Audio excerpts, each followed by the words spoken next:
hasn't started yet, so she wants you to wait until she starts. Oh, yeah. Well, Okay, this we're was gonna good. be, this, Yeah, all right, we're good to go. Thanks. yeah. Well, I was just gonna tell you when Betty Clapper comes on, that Betty knows more about Grandma's life from the time Grandma was 8 years old until she was about 22 than anyone else in the world still living. They were at school together from like the second grade through elementary school, high school, and college. Wow. So Betty knows a lot about Grandma, more than I do certainly about her younger years. Well, we'll get started, and you know, when she comes in, we can pick it up easily. But let me tell you, what I was thinking about was that when I was growing up, I had two grandmothers, and they were living till I was in my 40s. And I've always regretted after they passed away that I never asked them about what their lives were like when they were young, and what it was like when grandmother got married in Europe. I mean, she lived in Europe till she was married, my grandmother Toby, and I never asked them about it. So I thought it would be nice maybe to fill you guys in. I know you know Grandma, you've known her for many years, but you don't get a chance to really talk to her about her accomplishments in life and personality and stuff like that. So I thought we'd go over some of that. And here's Betty. Hi, Betty. Hey, Betty. Betty, do you know everybody? Betty, Joel and Liz and Sevon and Rena and her family, and of course, Deborah and Tova. Okay, you're on mute now. So if you want to unmute yourself, you can just go right ahead and do it. I did mention to everyone that you do know more about Mickey's life between the ages when she was about 8 years old until 22 than anyone else that's still living. Dad, can you move your screen up just a little bit? Because we can't see your eyes. Yeah, can you now? Yeah. If I sit back, okay. So I was going to start telling you first a little bit about Grandma's parents, who you never did know, and just give you a little bit of background about her family. So her mother name was Esther Matthias. She was born Esther Matthias in Hungary, and she was born in 1899 and came to Cleveland when she was about 3 or 4 years old, 1902 or 1903, somewhere in there. And she was a very nice person. She got a high school education, and she worked in Cleveland for some company that sold musical information or music records or whatever. We have a letter from her boss when she left that firm, commending her on the work she did and giving her an extra week's pay. So apparently she did a pretty good job. And Grandma's father was Louis Court. He was born in Lithuania in 1896. They came to America when he was about 7 or 8 years old. And Esther had 3 brothers and a sister. She was very, very close to her sister, Regi. And Grandma's father, Lou, had 3 brothers and 4 sisters. So it was a pretty big family. And Lou was the only one who got a college education of that entire group. He went to Kent State and got a degree. I think it was a 2-year degree. And he taught shop at a local high school for a year or 2. And then his oldest brother, Abe, had started in the shoe business. And after a few years, Grandma's dad, Lou, joined his brother, and the other 2 brothers also became partners. And the 4 of them built up Court Shoes, which was a pretty thriving business for a number of years. They may have had more than 50 stores around Ohio and neighboring states. They were stores that sold inexpensive shoes, and they were generally located in little neighborhoods. And they did very well, especially during the Depression years when people didn't have much money. Unfortunately, after the Second War in the 50s and 60s, when they began to open shopping centers and malls and whatnot, there were four younger ones in the business, 4 of their children or sons-in-law, and they didn't let the younger ones sort of push them into going into these new malls and upgrading the kind of shoes they sold. So the business went downhill, and by the mid-70s or so, Court Shoes was pretty much gone. So, but that was their certainly grandma's father's livelihood for many years in the shoe business. Now, her parents married around 1925, and they had 3 children. So Carolyn was born in 1928, and some of you, all of you may remember Aunt Carolyn.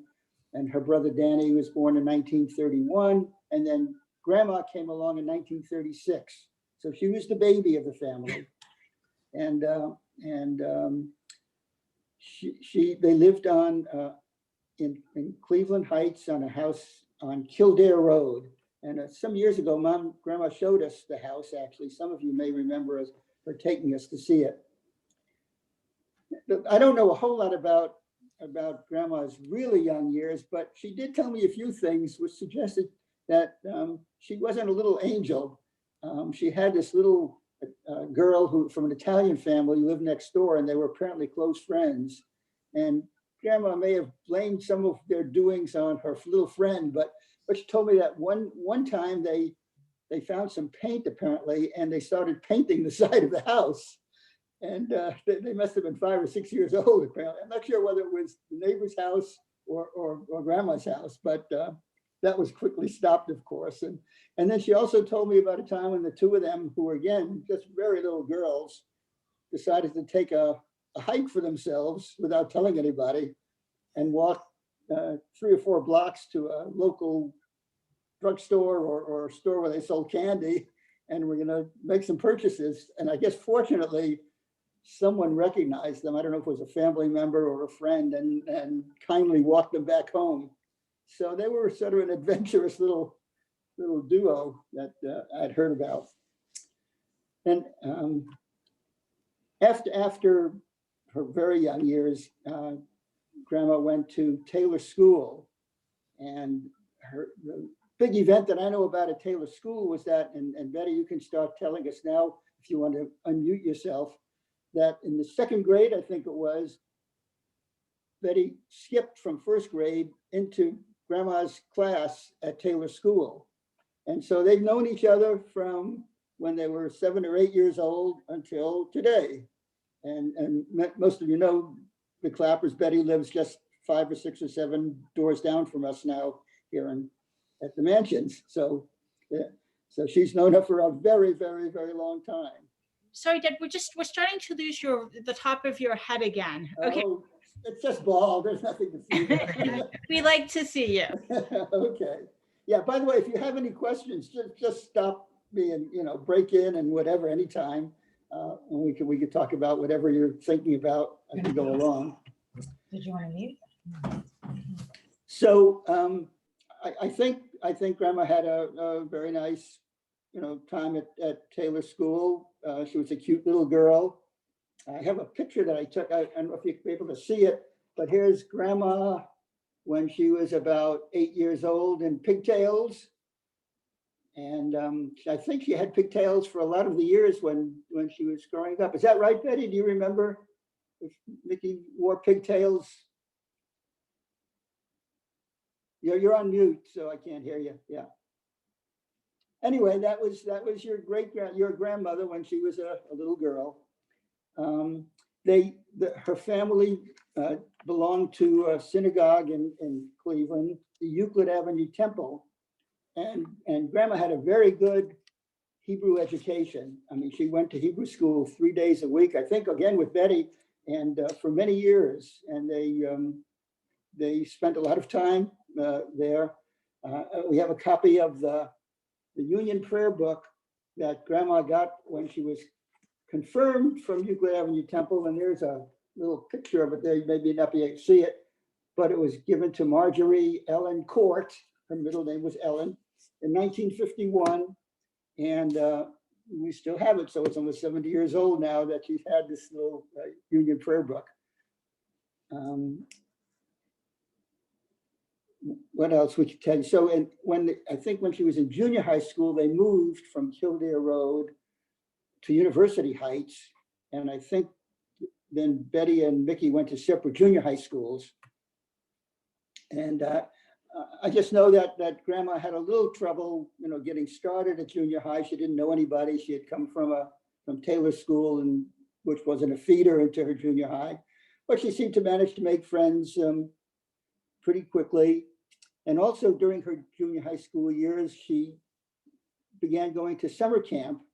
So she went to a camp in the Pocono Mountains in Pennsylvania, eastern Pennsylvania, called Camp Windermere.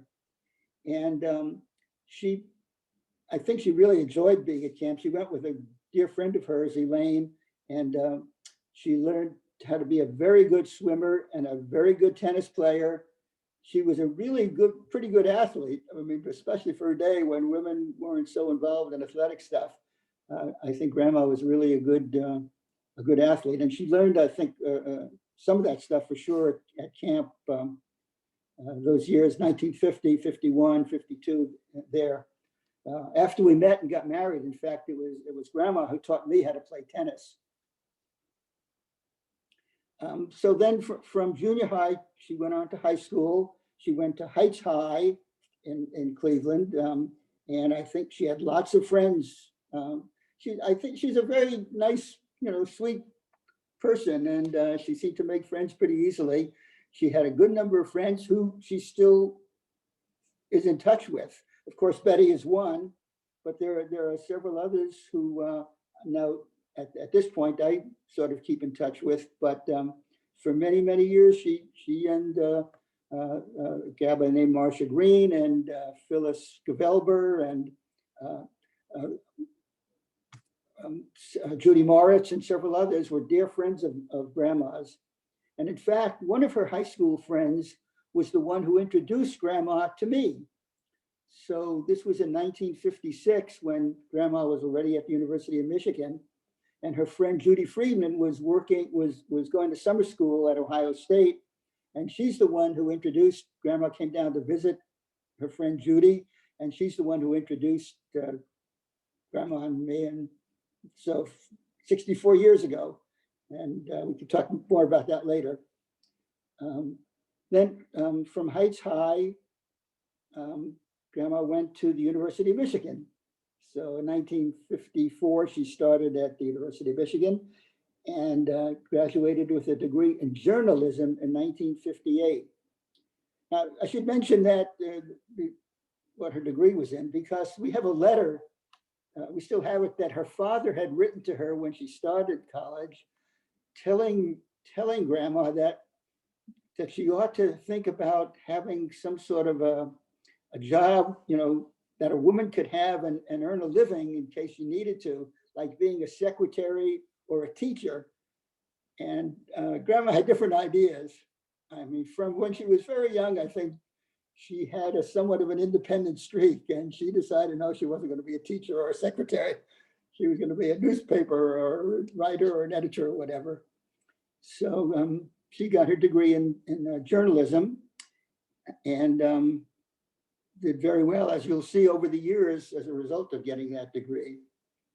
Of course, Grandma and I met in 1956 when I was working at Battelle here in Columbus, and we wrote to each other for a number of years. Grandma got her bachelor's degree in 1958, and in 1959, she went to work. She came to New York on her own, didn't know anybody. I was a graduate student in New Haven then in Connecticut, but she came to work in New York and got a job with American Artist magazine, which I think is still published. And I have the bound copy for the year 1960, which has Marjorie Court as a editorial assistant. And in the March issue of that year's work, she has an article that she wrote. So she was writing already for a pretty well-established magazine, pretty much right out of college. And I thought it was quite an accomplishment. Well, we were dating, of course, when she moved to New York. We started dating seriously, and in 1960 we were married. And so Grandma moved to New Haven, where we lived, and she got a job with the New Haven Register. So she worked for the newspaper in New Haven. And one of the few places where a woman could work then was in the society pages. So Grandma covered the society stuff in New Haven for the New Haven Register for almost 2 years, I think. And that was the job she had. In 1962, as you know, Deborah was born. So that was in March of 1962. And I'm sure Mom wasn't working. She may have stopped working some months before Deborah was born. And then in 1962, we moved to Eindhoven in the Netherlands, where I was working at the Philips company as sort of a postdoctoral student. And Grandma learned Dutch very well, better than I did.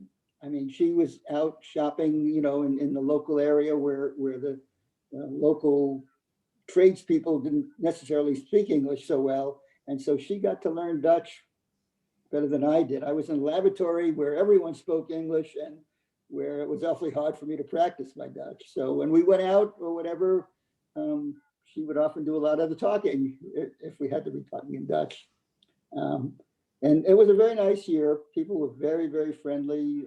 They loved babies. They loved seeing Deborah in her little carriage and whatnot. We spent just a year in Eindhoven. We were offered the possibility of staying longer, but Mom wanted to increase the family. And I think she did want to have a baby in the Netherlands. So I got a job at Battelle, which I started in 1963. And Rena was born 9 months after we got back to America. So it was pretty quick. And that was in May of 1964 that Rena came along. For a while, we lived in an apartment on the east side in Columbus. But in 1966, we moved to Garden Road, where Joel was born in 1967. And so all the kids really grew up more on Garden Road and on our house in Garden Road than anywhere else. So now, once the kids were born and were getting a little bit older, Grandma began to be much more active in her life outside of just taking care of children. She was involved in a number of organizations over the years, some where she was working and some where she was volunteering. So we'll separate them sort of. I tell you a little bit about her working career. Once the children got a little bit older, and maybe Deborah, I'm not sure if you remember just when, but I think in the early 70s, Grandma got a job working for the Columbus Call Post. The Columbus Call Post was the Black newspaper in Columbus. It was run and owned by Blacks, and most of the reporters were Blacks. And Grandma was the token white reporter on the Columbus Call Post for a number of years. And I think she did a very, very good job. She was a reporter when Columbus was going through a big desegregation case, when they were trying to desegregate the Columbus schools. And she covered that case and those stories. And in fact, she got to meet the person who was going to be the head of my law firm that I didn't join for a number of years later, long before I knew him. That was Sam Porter. Sam Porter was the chief lawyer for the city of Columbus, defending the Columbus public schools. And Mom would interview him and talk to him and whatnot. And it wasn't until I got my law degree a few years later that I joined Porter, Wright, Morris, and Arthur, that I got to meet Sam Porter myself. So Mom knew him a good number of years before I did. And so, you know, in between 74 and 77, I was at law school, and it was a pretty hectic time. And just after I got my law degree, Grandma went back to Ohio State and got her master's degree in education, in adult education. So she got her degree, I think, in 79. And almost as soon as she got her degree, she got a job with Ohio State, working for a publication called Theory into Practice, which is published, and I think still is, by the College of Education. I'm going to take my sweater off, it's getting warm. So that was really her main job for a good part of her career, was working for for Ohio State and being the editor of Theory into Practice, which was a journal where they had a theme issue every 3 months. It was a journal where people sent in articles and they were reviewed by outside editors, outside readers, and then Grandma's job was to sort of edit these publications and send them back to the authors for revisions and whatnot. And over the years, I heard many stories about these problems that Grandma had with these professors at universities who thought that they were wonderful writers and who Grandma didn't think were doing a great job. And she'd try to get them to make changes and they would resist and whatnot. So, but I think she did it very calmly and, coolly. I don't think there were ever any enormous blow-ups, but she worked pretty hard at making that journal, better than it might have been otherwise. And she worked for Theory into Practice until 2001, when she retired. I'm going to read a little letter to you that I have. This was written by one of the professors at the College of Education when Grandma retired from the university. And it's not too long. Let me read it for you. It says, Marjorie Mickey Seltzer has been managing editor of Theory into Practice for 21 years. The journal has gone through many changes in appearance and production, but the one facet that has remained the same is her dedication to making Theory into Practice clear, concise, and reader-friendly. She is retiring at the end of March. Those of us who have worked with Mickey cannot imagine TIP without her. She has brought intelligence, clarity, and insight to every issue and every volume. Personally, I will miss Mickey's bright smile, gentle manner, far-reaching knowledge of education, and solid judgment. I have never worked with a more capable or dedicated colleague. Thanks so much, Mickey. So that was really, I thought, a very nice letter that they wrote. And I think it really did hit this in a number of ways. Was very foresightful. She had a lovely smile, and I mean, she still does. And she did her work extremely well. I mean, there's one thing that I have to tell you about your grandmother is that if she takes on a job, it gets done well. There was no half-baked stuff with her. Whatever she did, she did thoroughly. I mean, whatever gifts she was given, I could tell you she used to the fullest. And that I could say without equivocation. I mean, in my case, sometimes I would like to cut corners on things that I did, but that was not the case with your grandmother. When she did a job, she did it right, and she did it totally competently. So something you might remember. And she stuck. She was really pretty. How can I put these words? She didn't give up on things. I mean, some of you know, I'm skipping ahead a little bit, but just 6 or 7 years ago, she wrote this, edited this little book about the love letters that her dad sent to her mom. And she self-published that book. She did it on her computer. And I could tell you that already Grandma was beginning to suffer from her Alzheimer's disease when she was doing it. And sometimes she'd forget things and she'd have to go back and do it. But by golly, she finished it and did a beautiful job. And so that was, it's just a mark of what sort of a person she is. Okay. So that's her working career, a little bit about her working career. Now, she did a lot of other things in life. I think Grandma was somewhat influenced by her older sister, Carolyn. I think Carolyn was 8 years older than Grandma, and I think she instilled in her a number of interests: the League of Women Voters, social justice, and education, and getting the best education you can. And I'm sure Grandma looked up to her in some ways. In other ways, she didn't. Carolyn was born in the 1920s. She was a little bit more socially conservative. And I think Grandma was more open to new ideas and trying new things and going to different places and being adventurous. So there was a little of that in her as well. So let's see what the groups that she was active in, and there were a number of them that I try to remember and go over with you. I think the first one after we moved to Columbus was the Americans for Democratic Action, ADA. I'm not sure if ADA is still around, but it was a very liberal organization. I mean, some people said it was communist. I don't think it ever was, but it was the liberal wing of the Democratic Party for sure.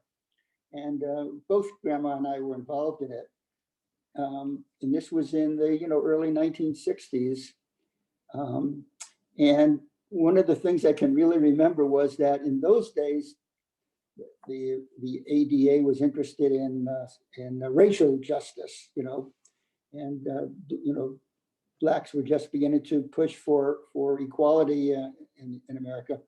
And the national president of the ADA came to Columbus and to give a talk about it. And there were some questions afterward, and Grandma asked him about women's rights and feminism. And that was very early on, guys. And he was not interested in talking about that. I mean, he sort of poo-pooed it and said, that's not important stuff, And so even early on, Grandma was interested in, in addition to other things, she was interested in things that weren't hot subjects at that time. And all her life, I think, all her adult life, certainly, she did what she could to encourage women and feminism. She also joined the League of Women Voters early on and was very involved for a number of years in studies about China. Now, again, this is the early 1960s. China was not a very hot subject for people in America. And, China was not looked on with great favor. And these women studied China, the background, the history, what was going on, what was happening. And long before Nixon went to China to try to, work things out, these gals in the League of Women Voters were promoting better, relations with China. And certainly I remember that Grandma was involved pretty much in that area. She was deeply involved in education stuff. There was a group called the North End Organization for School Improvement, NEOSI. And again, Grandma was involved in that. When Deborah and Rena and Joel were growing up, most of the decisions, maybe all of them, regarding their education was being made by Grandma and not me. I mean, she found schools that she thought were best for them, and I think they were great schools. And she did all the legwork and kept tabs of how things were going. So whatever your parents are today, as far as their education is concerned, I think you owe it much more to your grandmother than to anyone else. I think she really worked hard at trying to get them the best education, at least that she thought she could. Then a little later on, she began to get involved in more things that were of pleasure to her. And for many years, she was involved in a women's poetry group. And she published, let's see, I'm going to show you, there's 7 books here, 7 little books where Grandma wrote some poetry. And she really enjoyed that for many, many years. And I thought maybe if I could find them, I'd read you a couple of the poems that she wrote. They're just 2. One of them is kind of a frivolous poem, but considering what today is and where we are in the year, I thought it'd be kind of fun to read it. And the poem is called How to Get Through Winter, a quick and easy guide to be read on or about the winter solstice. Well, we're pretty close, aren't we? So here it is. First, Think back to Thanksgiving. Seems like just yesterday, right? In reality, it was 3 weeks ago. So given that time flies about twice as fast as you expect it to, you can cut the 90 days of winter by 2. That leaves 45.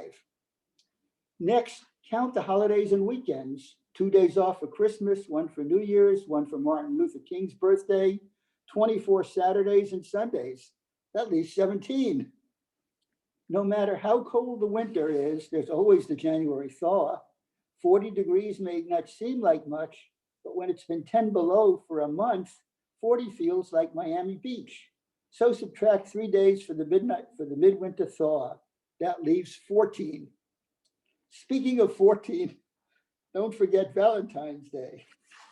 Valentine's Day can be good or bad, depending on whether you were the kid who got 28 heartthrob cards or the kid who just got 1 from your teacher. So add or subtract 1 as the case may be. I have to laugh for a minute. Now that some of us are back to 15, let's even things out by subtracting 2 or 3 days for February, since it's a short month, down to 12. Winter may be painful, but it does have its good points.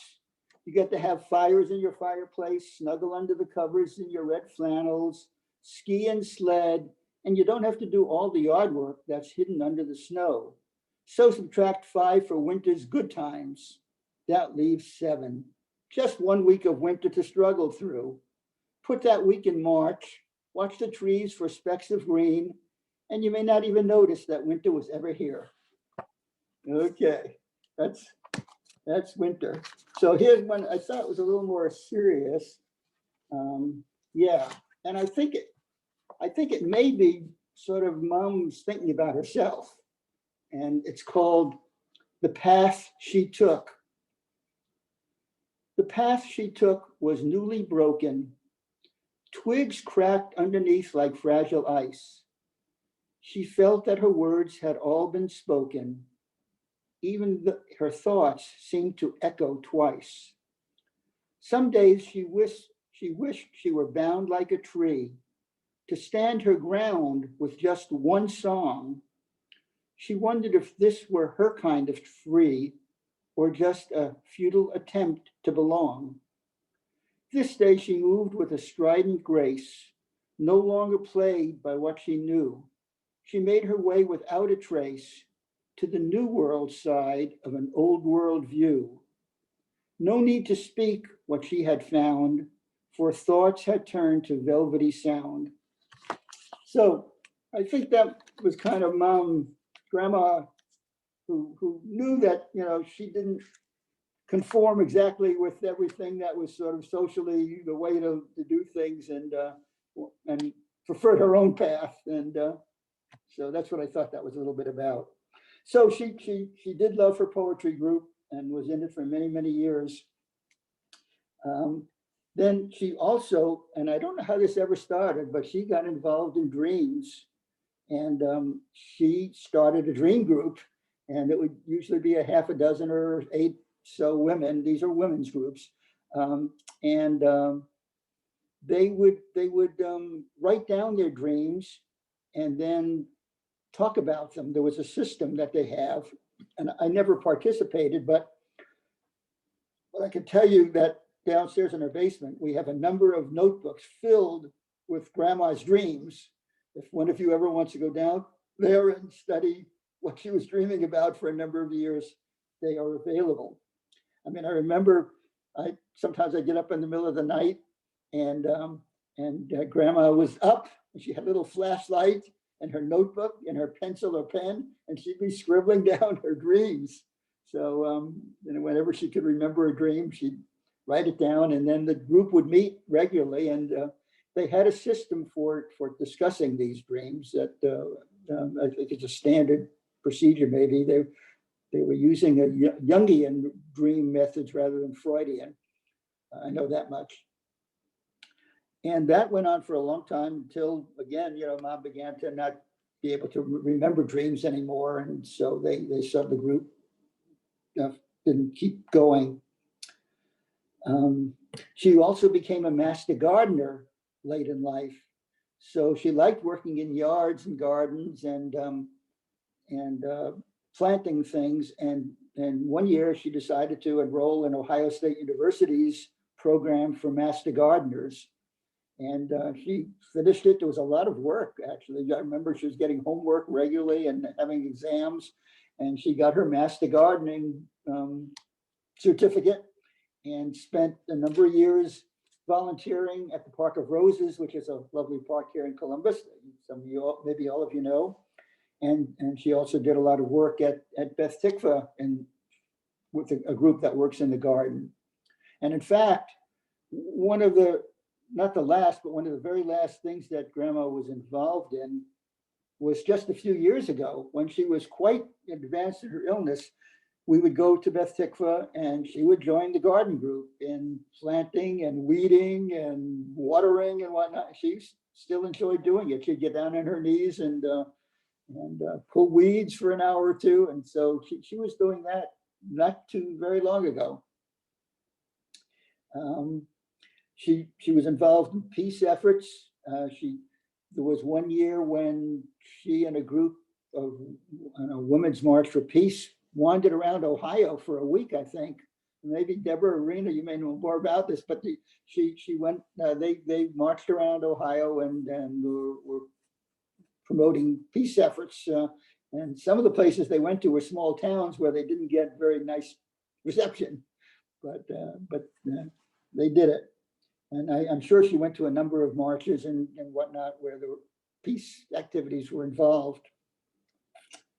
And then she was an artist. She enjoyed art. She enjoyed going to classes and doing watercolors and whatever.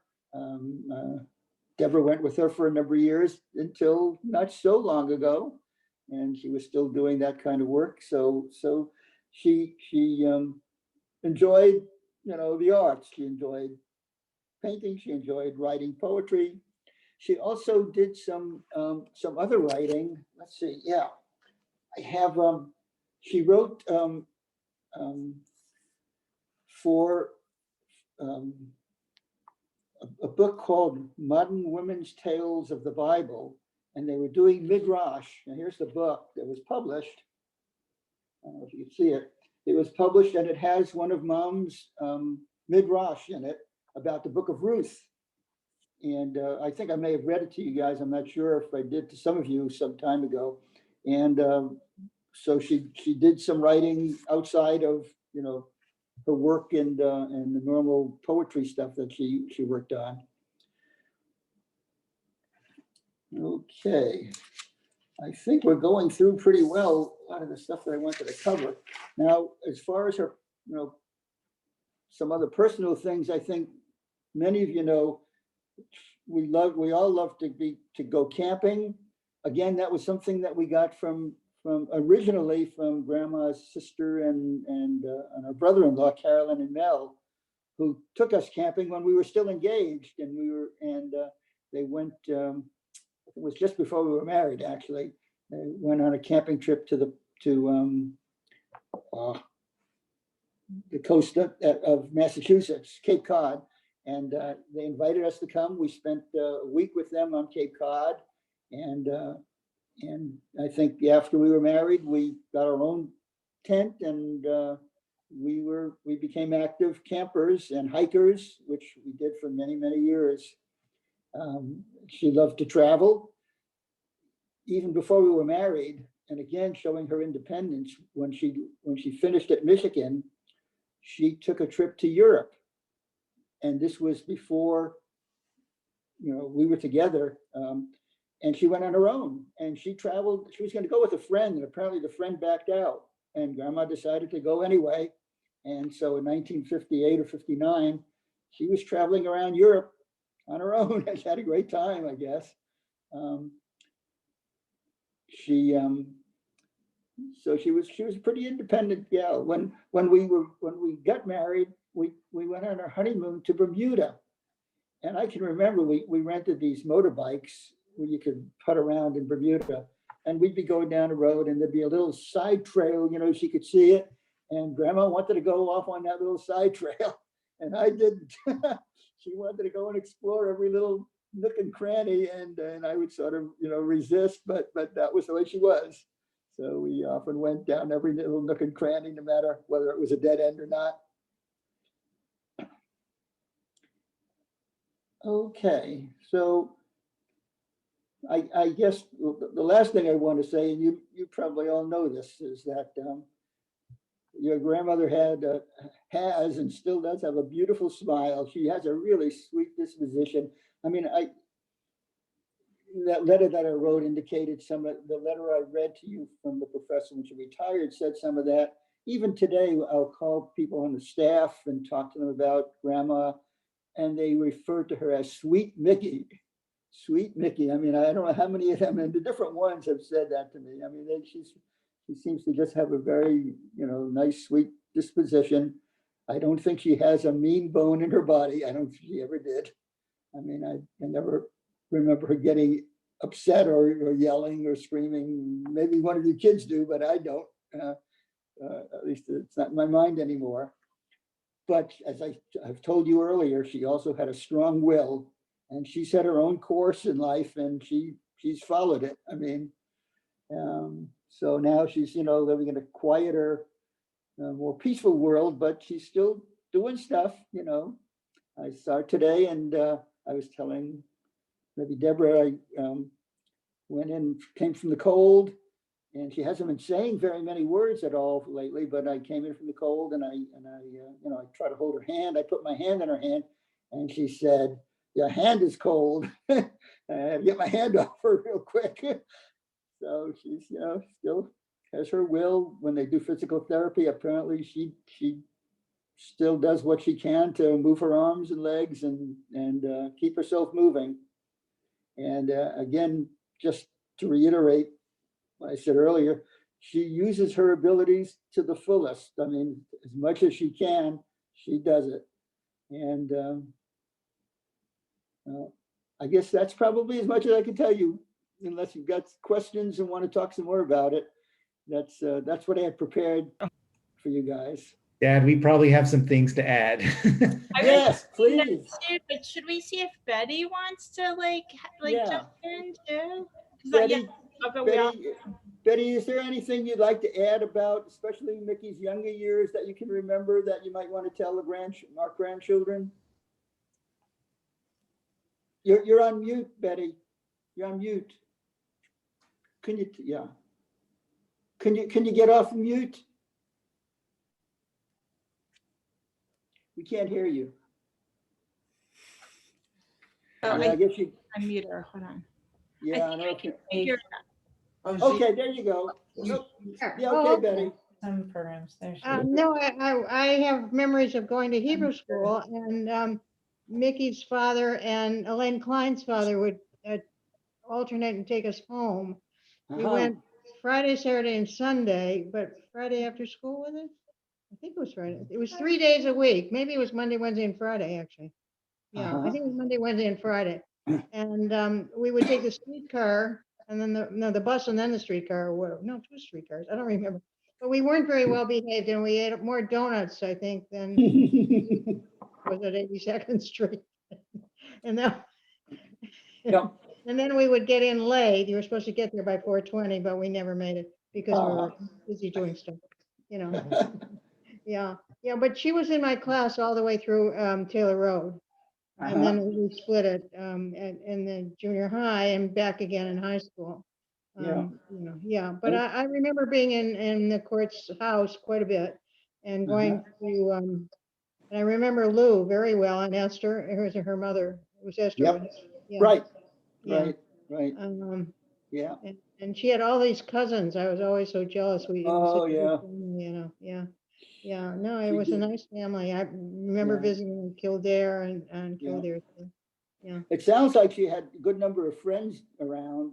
Yeah. She seemed to be pretty friendly, young Yeah. girl, young woman, whatever. Yeah, I think Mickey always did. In the summers, we went sometimes to the Indians games. A little bit. Yeah, you get in for 10 cents. For 30 Oh, my God. Yeah. we would run after the players and get their autographs. I've lost them all, but I expect some of them were valuable. I don't know. Yep. Yeah, and I think she we went to Camp Wise. Is that correct? I think she was. Yeah, she may have when she was younger, but I know Yeah. later on she went to summer camp for Yeah. sleepaway. I think she went one summer to Camp Wise also, but I'm not sure. uh-huh. Yeah. No, That- I that's vividly it. remember this is a really cute little blonde girl with pigtails. Right. Yeah. That's the pictures that we see. Yeah, Yeah. indeed. Yeah. And as a student, she behaved herself pretty well in class generally. Did she Yeah. do a lot of talking or? I think she seemed to be a fairly quiet kid, but I don't know if Yeah, that's. I the think reason. so. Yeah. Yeah. Okay. Joel, did you say you wanted to add some stuff or some of you others want? to Yeah, add there stuff? were a couple things maybe you mentioned, but it might have passed me by. Something that I remember really well because I guess I was maybe in middle school when it was happening. Was when she helped found a group to raise awareness about sexual harassment. Uh-huh. And this was, Maybe. more than 10 years before the Anita Hill, and Clarence Thomas.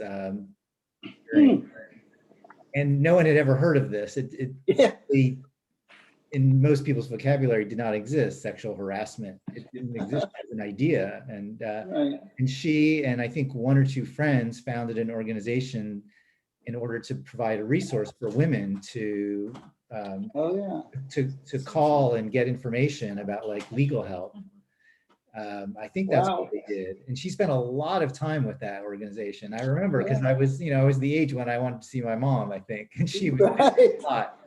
Good. And I didn't even remember that. Yeah, Cash, Rena put it on the The website. Committee Against Sexual Harassment.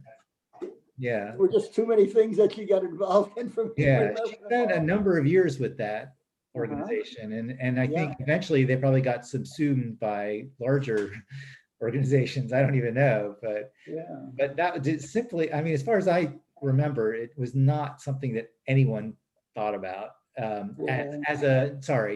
that people didn't think about doing like taking a, active role in trying to stop it. Of course, it happened all the time, right? And we all know that now. Right. And I remember that, things happening. I remember Rena telling me, being harassed at work when she was young, but Oh, yeah. Sometimes you just push it. so that was Yeah. one thing I wanted to mention. And the other thing, I'm not sure if you mentioned the women's group, which is a huge part of her. Oh, yeah, yeah. Oh, my God, I have it down and I absolutely forgot to mention the women's group. Thanks, Joel. Oy. So maybe you want God. to say something about that. I don't know. Well, let me start. Maybe Betty, or you can add to it. Yes, I have it on here and I slipped it. So for almost 40 years, I think, there's been a group of women from Beth Tikva, which is a synagogue we belong to, that have been meeting regularly. The group usually has 6 or 7 or 8 members. So some people left, one member died pretty young. But they have met regularly for all those years. And I wasn't privy to all the things they talked about, but they kept it private and they talked. And so I don't know what all the details were, but it's a very close group. And when I said that one of the last groups Grandma was involved in was gardening, the very last group that she's been involved in actively was the women's group. And I believe even until early this year, they go out to lunch now occasionally, and Betty and Carol Folkearth would come over and pick Mickey up and take her to lunch with them. And by golly, it was just wonderful. I mean, she'd go out, they'd get her a salmon lunch or whatever. And so this is obviously pretty well advanced on in Mom's illness, and she was still going out to lunch with the women in the women's group. So it's very, very nice. Yeah.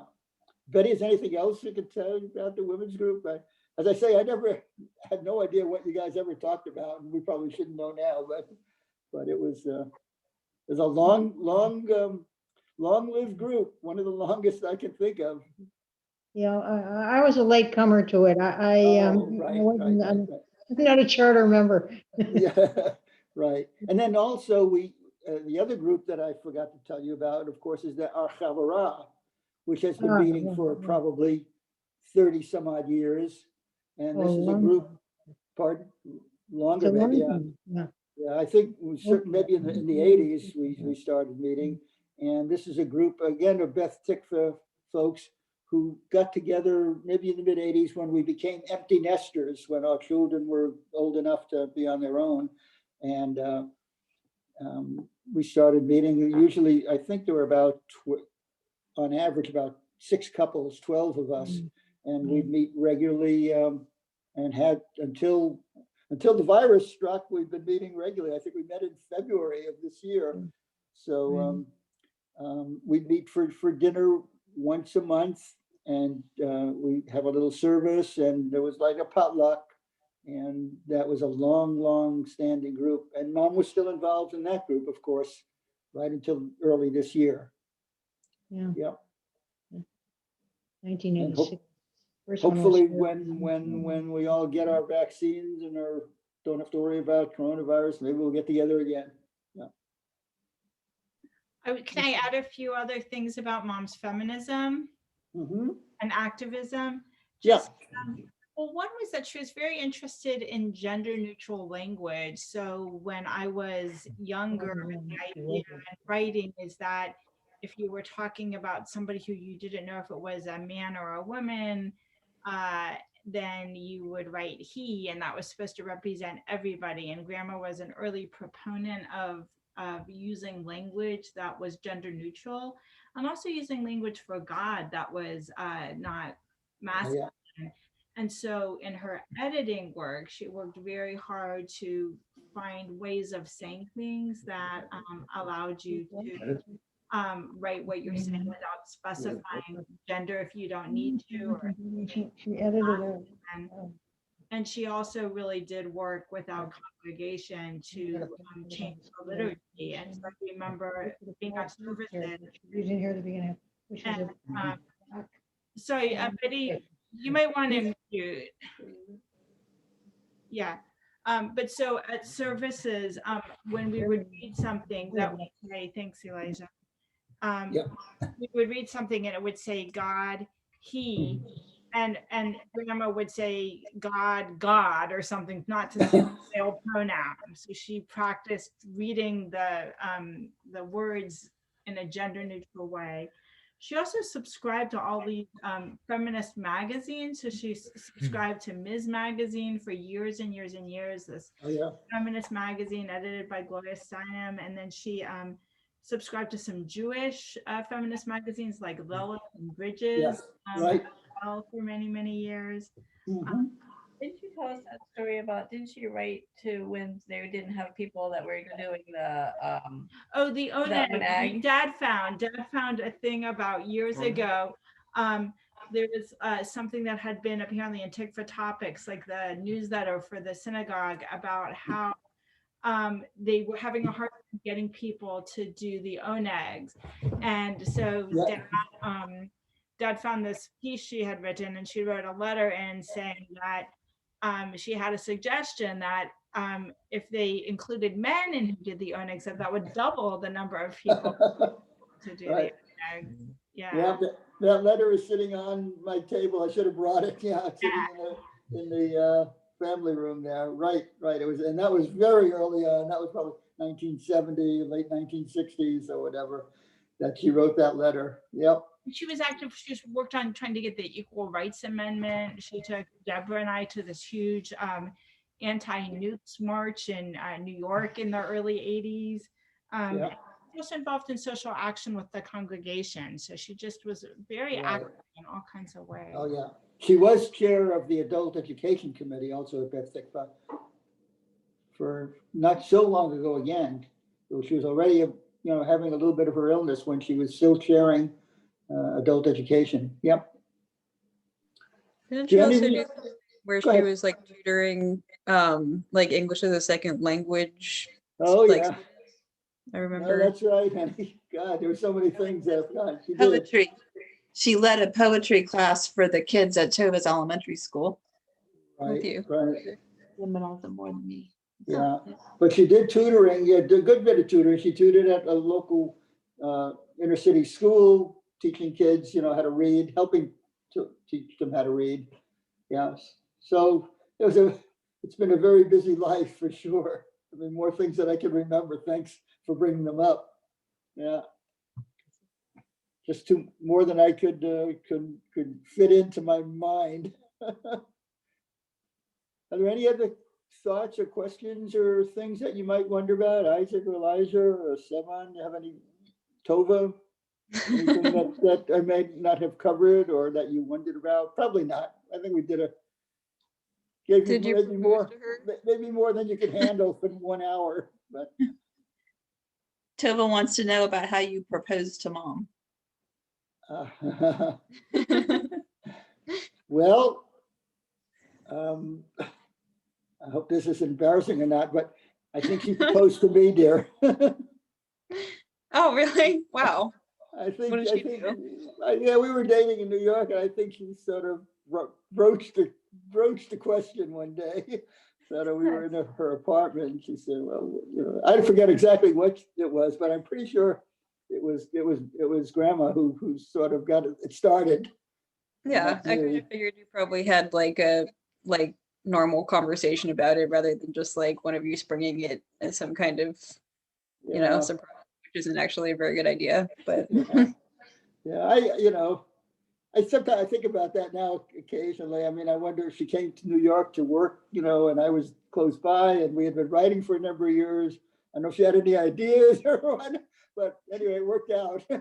yeah, It worked out very, very well. But I like it. yeah, I was a graduate student at Yale at the time, and Grandma had worked a bit, and she decided we'd go to Bermuda for our honeymoon, and it was Grandma who pretty much paid for it. Tova, I didn't have any money at all, and she decided we were going to go to Bermuda, so we spent a week in Bermuda. Yeah, Nice. yeah. And then when when she came to New Haven, she was making pretty decent salary at the New Haven Register, and I did have a stipend as a graduate student, but certainly it was pretty much even Steven at that point, for sure. Yeah. Nice.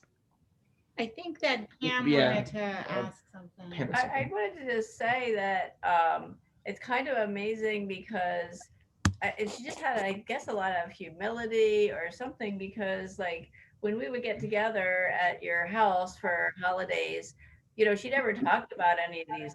Didn't talk much about any of these things that she was doing, any of these like social, activism things, very much. I think she just kind of did them as a matter of course, and she never. I mean, I don't. Yeah, I mean, I don't think like so, I would but- think like my image of her was like housewife, making making a lovely, holiday meal, and just being a lovely hostess. So it's kind of interesting that she was so active, and she never kind of boasted or made a point of making sure that we knew about that. That's very interesting, Pam. I never thought about that, but you're absolutely right. She never. I don't remember Grandma sort of puffing herself or promoting herself. She just did things. Yeah. Right. On the same lines, it just reminded me, Mom used to go jogging all the time. Uh-huh. And before that was maybe a huge thing. And yoga. And even earlier than that, she was a huge yoga person, like in the early 70s, I'm sure. Yeah. Like now everyone does yoga, right? But no one did yoga in the 70s. Like that was really fringe. And remember standing on her head? Yeah, and she could stand on her head. I remember Jean Lampy coming over and Mom like standing on her head in the living room, and it's just like, what are you doing? Oh my God, my mom's so weird. And, awesome. Of course, the other thing is that she, she loved. She went to natural food stores when she was. Decades before Whole Foods. She would drag me to those stores and buy me like carob bars, which was kind of gross. But No, Right. no, she recycled. So like she recycled when like there was like a drop-off place at North End Mall. So it wasn't like you just put it out in front of your house. She would like save stuff up and put it all in the car periodically and drive it to like the one place in the city where you could recycle. So yeah, she was really kind of environmentally conscious and Right. all that. I was remembering, I Oh, don't know. just let me tell Elijah, she really ate well. Grandma ate well. She took care of us. I know you do. And I mean, I still try in some respects to, eat a lot of the salads every day and whatnot. Unfortunately, I eat too many sweets, but grandma almost never ate sweets, almost never. She rarely ate cake. She would eat ice cream on occasion. She liked Grater's ice cream, but that was not, a typical thing. So she took pretty good care of herself, and she's in great shape. I think physically she's in great shape.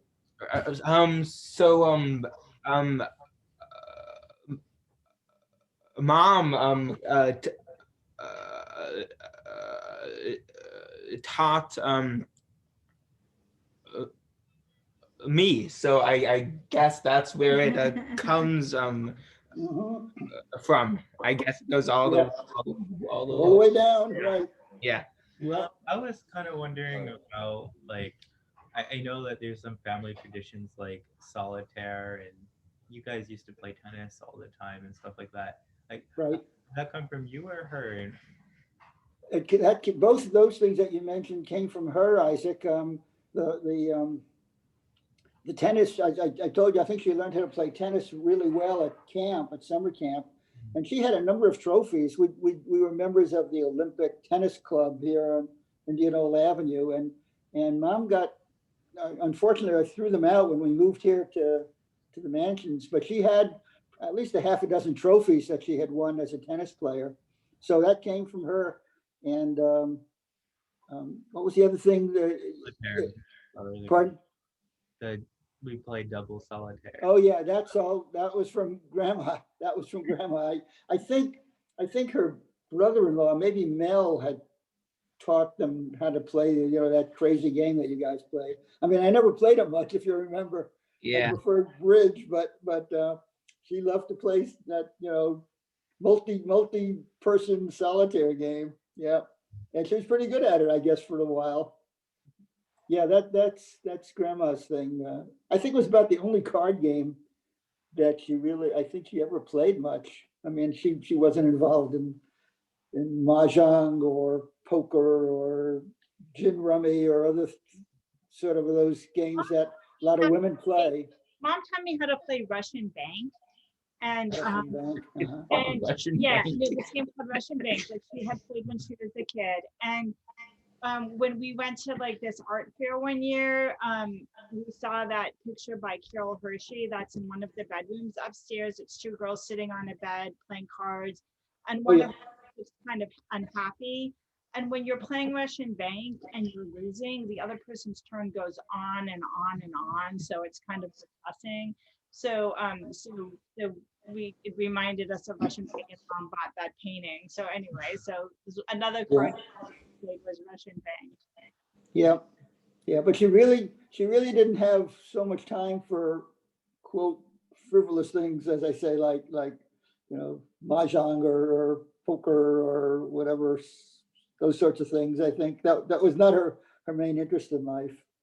And she enjoyed playing sports, guys, but she had no interest in watching sports at all. I mean, except for tennis.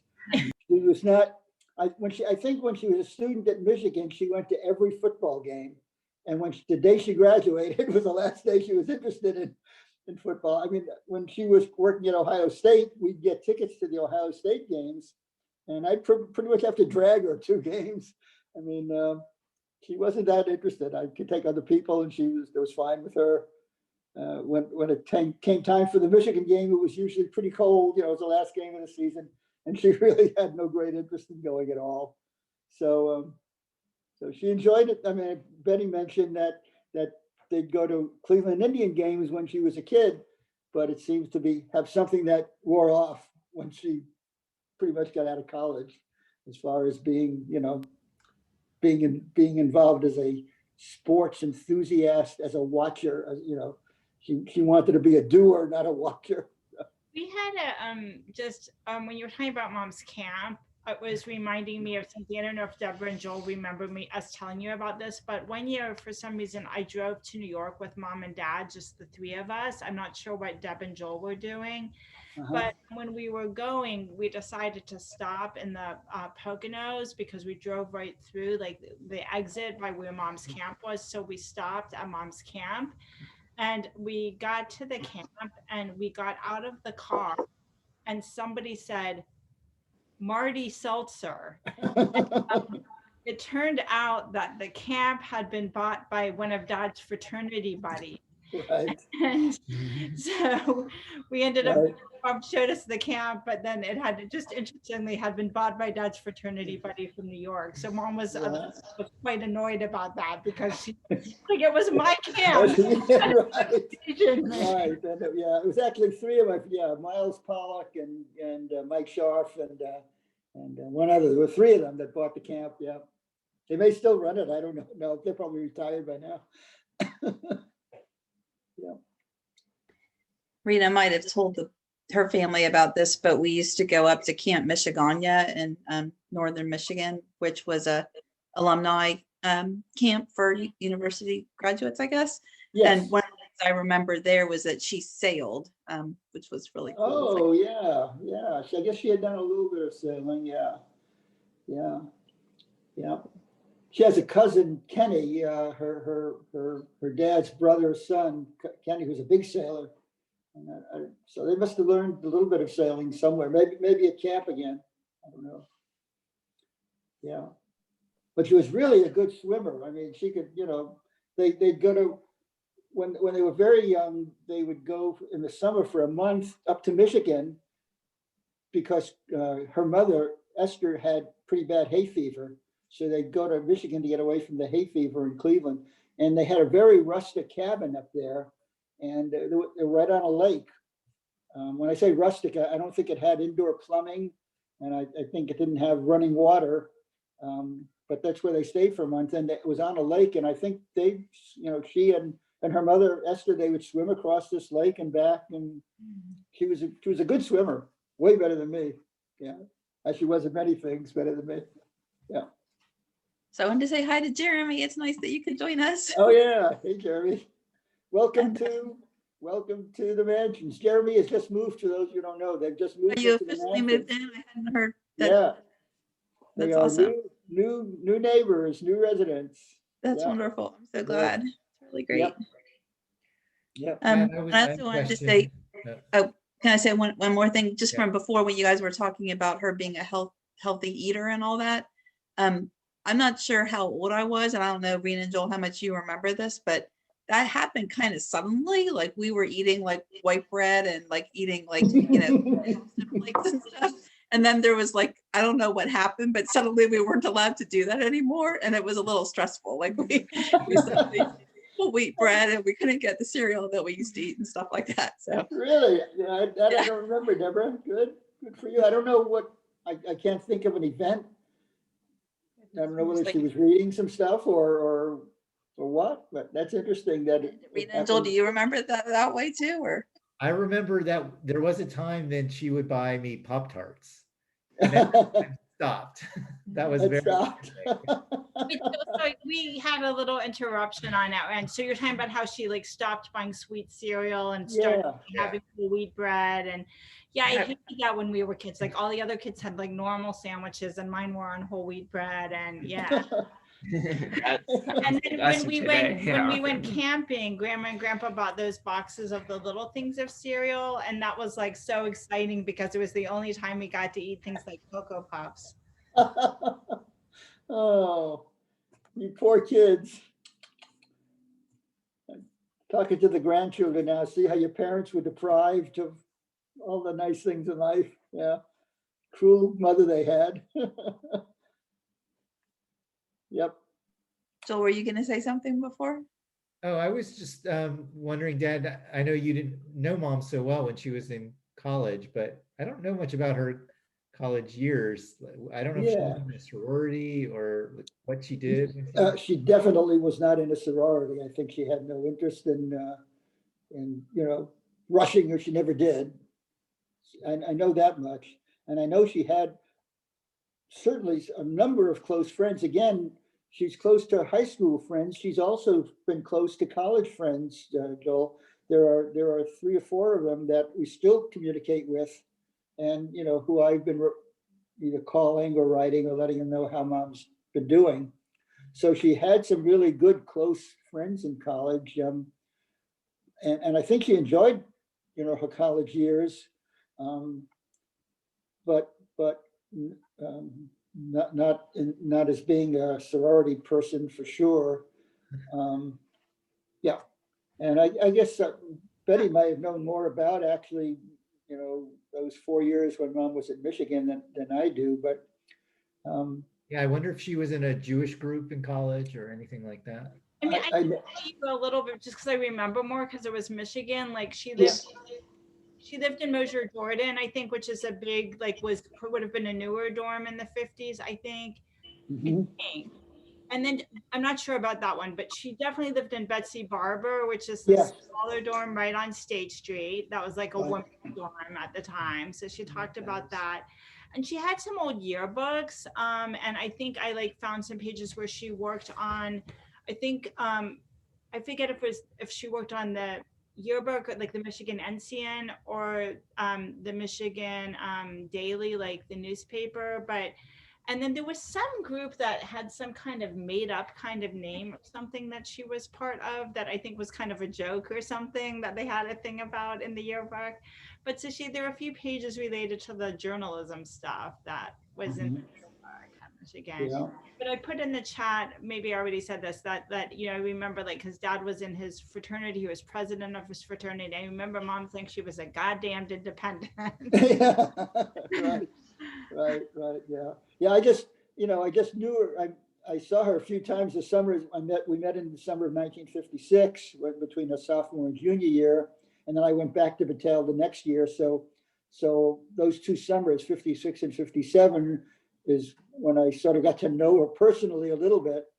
And I did get invited up to Cleveland both summers, so I did get to meet her parents, pretty early on. But I didn't, and we wrote when we were in college. She still has all these letters. Unfortunately, I don't have any of hers, but she has all the letters I ever wrote to her during those college years. So there might be some stuff in there about what she was doing.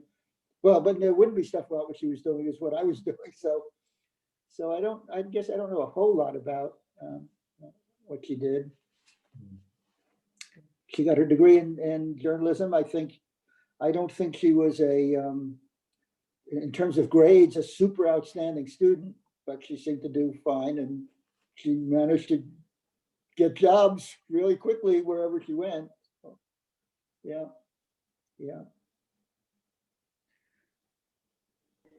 Her other claim to fame sort of was when she was working at Column Post, there was a young reporter who is now a famous author. I'm blanking on his name. Do you remember, Dad? Yeah, I think of it. Will. Yeah. Yeah. He's written several books now, and he's pretty well claimed. And he was a Will cub Haygood. reporter. It was Pardon? Haygood. Haygood, Will Haygood, and he was just a cub reporter at the Call Post when Grandma was a reporter, and he came to give a talk here at the main branch of the Columbus Library, and Mom went up and they talked, and he remembered her fondly. So yeah, that's right. Yeah. She also gave a talk. I guess she was invited to give a talk on the 50th anniversary of Brown versus Board of Education, as a result of the work she had done on the Call Post. And so she gave a talk, as I recall, at that conference. Yeah. Yeah, so she was the education reporter at the Column Post. Like she specifically, I think, covered, like school board meeting. Right.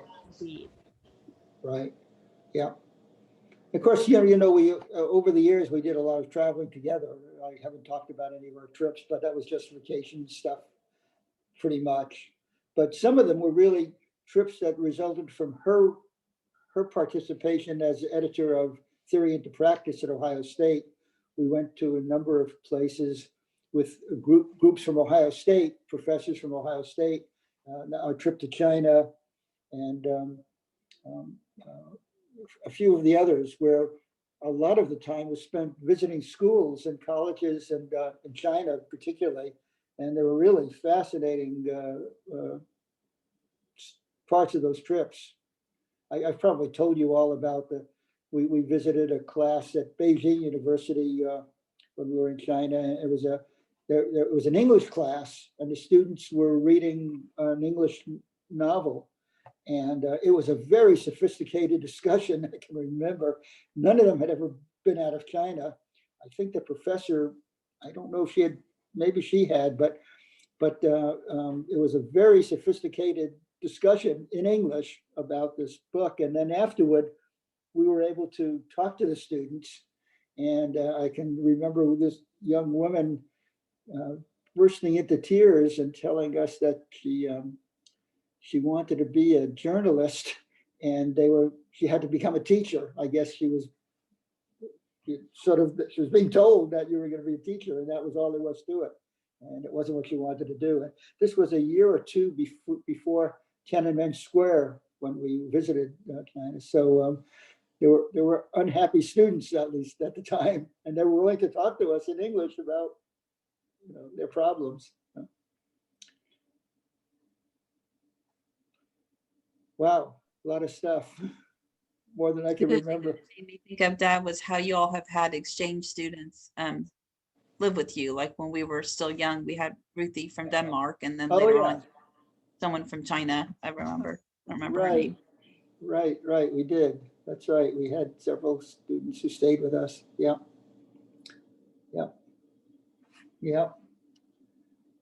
Well, maybe that's more than you ever wanted to know about your grandmother, guys. But now, Rena, did you say you're recording it? You're recording it?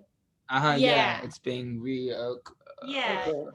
No, and the recorded. boys really Yeah, it enjoyed. was Yeah, thank very you so much. fun to I hear. love Yeah.